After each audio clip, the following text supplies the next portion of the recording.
நாடக காதலும் பெண்ணை பாலியல் வன்முறை செய்து கொள்வதும் ஒன்றுதான் என்று இயக்குனர் பேரரசு, சாதி படம் எடுக்கும் ப. ரஞ்சித், வெற்றிமாறன் போன்றவர்கள் வளர்ச்சி கண்ட பின்தான் சினிமா தளர்ச்சி அடைந்திருப்பதாக இயக்குனர் பிரவீன்காந்தியும் கருத்து தெரிவித்தனர்.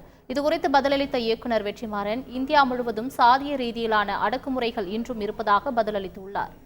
நாடக கால் பண்ணி ஏமாத்த வெட்டி சாயம் சரியான சமூகத்தை சீரழிக்கிறவன் நல்ல இயக்குனர் இருக்க முடியாது.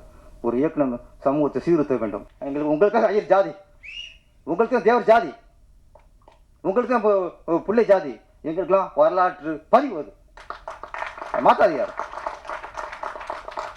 படபத்தில் அடிச்சுட்டா போதுமா? நீங்கள் ஒரு ஜாதி அடிக்கணும்னா ஜாதி சான்றதில் தூக்கிறீங்க, குப்பையில் கொடுங்க, அது தூக்கி கொடுங்க.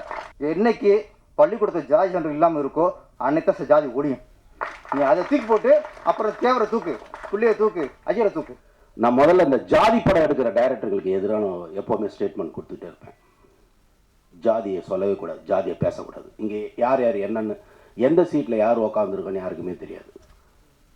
ப. ரஞ்சித்னு ஒரு டைரக்டர், வெற்றிமாறன் ஒரு டைரக்டர், சில டைரக்டர், இன்னும் சில டைரக்டருங்க வளர்ச்சி கண்டதுக்கு அப்புறம் தான் சினிமா தளர்ச்சி ஆகிப்போச்சு.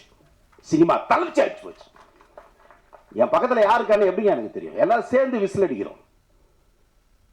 ஜாதியை சொல்லவே கூடாது சினிமாவில். அதனால் இந்த ஃபங்க்ஷனுக்கு ஃபஸ்ட்டு நான் ரஞ்சித் சார் ஃபோன் பண்ணாங்க, வரலாமா வேண்டாமா. ஏன்னா என்னோட கொள்கை அது. சினிமாவில் ஜாதியை சொல்பவன் சமுதாயத்தில் ஒதுக்கப்பட வேண்டியவன். ஏற்றத்தாழ்வு இல்லை அப்படின்னு இன்னைக்கு ஒருத்தர் சொல்கிறாங்கன்னா அவங்க எங்கே வாழ்ந்துட்டு இருக்காங்கன்னு எனக்கு தெரியல. அப்போ இருக்கா தமிழகத்தில்? இந்தியா முழுக்க இருக்குது.